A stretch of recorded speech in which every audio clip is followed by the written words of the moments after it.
alamin. Pertama, kita ucapkan syukur kepada Allah Subhanahu wa taala atas semua nikmat yang telah Allah berikan kepada kita, sehingga pada pagi hari ini kita masih diberikan banyak nikmat. Nikmat sehat, nikmat longgar, dan yang paling penting adalah nikmat hidayah. Atas semua nikmat dari Allah, di sini kita ucapkan syukur dengan kalimat syukur alhamdulillahirabbil alamin. Sholawat serta salam kita haturkan dumateng junjungan kita Nabi Agung Muhammad sallallahu alaihi wasallam yang selalu kita nanti-nanti syafaatnya besok di yaumul akhir. Dan mudah-mudahan kita semua kelak termasuk dari umatnya yang akan mendapatkan syafaat dari Kanjeng Nabi. Amin ya rabbal alamin. Bapak Ibu yang dirahmati oleh Allah, pada pagi hari ini saya akan memberikan sedikit materi dengan judul 3 hal yang dapat merusak hidup. Kalau pada pertemuan sebelumnya sempat kita bahas tentang 3 kunci keselamatan. Sekarang adalah 3 hal yang dapat merusak hidup. Bagi seorang muslim, kita semua tentu pasti akan menghindari yang namanya segala sesuatu yang bersifat toksik, ya kan, merugikan atau merusak pada hidup kita. Namun tidak semua memahami apa penyebab kerusakan itu sendiri. Lah, di dalam Islam sebenarnya kita diajarkan bahwa kerusakan hidup itu bukan hanya ditinjau dari segi materi saja. Karena mungkin dari segi finansialnya sedikit, kemudian dikatakan hidupnya rusak atau payah, itu tidak. Tapi semua itu ditinjau dari yang namanya kotornya hati yang tidak bisa membendung pada yang namanya sifat-sifat tercela. Nabi Shallallahu Alaihi Wasallam bersabda, an Anas bin Malik, nganin Nabi Shallallahu Alaihi Wasallam, salasun muhlikatun syuhun mutaun wa huwa mutaba wa ijabul mar'i binafsihi. Artinya, dari Anas bin Malik, Rasulullah Shallallahu Alaihi Wasallam bersabda, ada 3 perkara yang dapat merusak hidup manusia. Yang pertama adalah kikir yang ditaati, pelit yang disemangati, ya, pelit semangat misalnya. Ya. Yang kedua, hawa nafsu yang dituruti, dan yang ketiga, bangga terhadap diri sendiri yang berlebihan, atau bisa dikatakan sebagai sombong. Nah, itu adalah 3 hal yang dapat merusak hidup. Kita bahas yang pertama, yaitu tentang kikir yang ditaati. Kikir adalah sifat yang di situ tidak disukai oleh fitrah yang lurus. Bahkan ketika ada orang kikir, dia melihat orang lain kikir, itu juga tidak senang.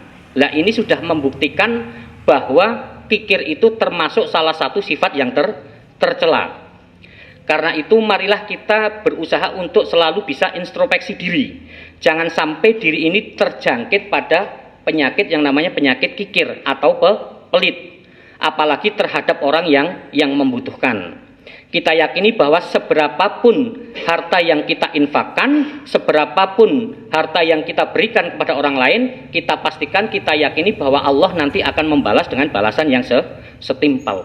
Nah, sebentar lagi kita akan menyelesaikan bulan Ramadan, dan di akhir bulan Ramadan itu ada yang namanya zakat fitrah. Nah, ini bagi orang-orang yang mampu, ini adalah sesuatu yang wajib. Apabila kita tidak menyelesaikan atau membayar zakat fitrah kita, maka dikatakan ibadah puasa kita itu kurang sempurna. Jadi monggo bagi bapak-bapak, ibu-ibu, nanti dihitung di dalam keluarganya itu ada berapa kepala. Ya. Kalau ada 5 kepala, ya berarti kita harus membayar sebanyak 5 itu. Nah, pembayarannya berapa? Kalau 1 kepala itu satu sok bahan makanan pokok. 1 sok bahan makanan pokok itu kalau di Indonesia ini adalah beras.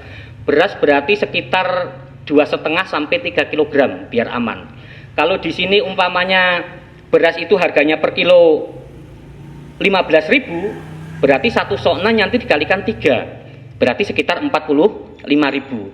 Lah kalau saya mau titip duit gimana? Monggo nanti bisa menghubungi amil zakat yang sudah ditentukan. Lah ketika menyerahkan uang itu kalau bisa ya diikrorkan, ya Pak, ini saya titip uang sebesar 45.000 untuk diberikan beras sebagai zakat fitrah saya atas nama ini. Jadi biar jelas bahwasanya uang itu bukan untuk infak yang lain, tapi untuk mengeluarkan zakat fitrah kita. Lah jangan sampai kita yang sudah berpuasa selama 30 hari genap tapi tidak mengeluarkan zakat fitrah, ya kan? Padahal di luar sana banyak orang-orang yang duafa, banyak orang-orang yang membutuhkan, sehingga kita di situ perlu untuk mengeluarkan zakat supaya dapat membantu beban orang-orang atau saudara-saudara kita. Kemudian hal yang kedua yang dapat merusak hidup adalah hawa nafsu yang dituruti. Hawa nafsu yang dituruti adalah sesuatu kemauan atau hawa nafsu yang dia itu tidak akan pernah puas. Ia cenderung egois dan dia tidak mengindahkan yang namanya kebenaran. Orang yang mengikutkan pada hawa nafsunya, dia akan cenderung egois dan dia tidak akan pernah memikirkan apa yang dia lakukan benar atau tidak. Setinggi apapun ilmu seseorang, jika dia selalu mengikuti pada hawa nafsunya, maka ilmunya itu tidak akan bermanfaat. Setinggi apapun ilmu seseorang, kalau dia mengikuti pada hawa nafsunya, maka ilmunya pasti akan dikalahkan. Makanya tidak heran bila di luar sana banyak pemuka-pemuka agama yang melakukan tindakan-tindakan asusila terhadap anak santrinya. Banyak guru-guru yang seharusnya ditaati, dihormati di sekolahan, melakukan tindak-tindakan asusila terhadap anak didiknya. Banyak pejabat-pejabat di luar sana yang mereka sudah dipercaya oleh masyarakat, tapi karena menuruti pada hawa nafsunya, akhirnya mereka itu melakukan tindakan korupsi. Lah, orang-orang yang selalu mengikuti hawa nafsunya, dia tidak akan memikirkan ini benar atau salah. Karena innan nafsa la amaratum bisu. Yang namanya hawa nafsu itu pasti akan mengajak pada yang namanya kejelekan. Lah oleh karena itu, monggo kita bisa saling introspeksi diri. Selama 30 hari ini kita sudah berusaha untuk menahan hawa nafsu kita. Jangan sampai nanti ketika lepas dari bulan Ramadan, kita akan tidak terkontrol lagi. Dan yang ketiga adalah yang dapat merusak hidup, yaitu membanggakan diri yang terlalu berlebihan atau sombong. Nah, sikap membanggakan diri itu bisa menutupi pada kebaikan dan menjadikan diri angkuh serta merasa paling baik.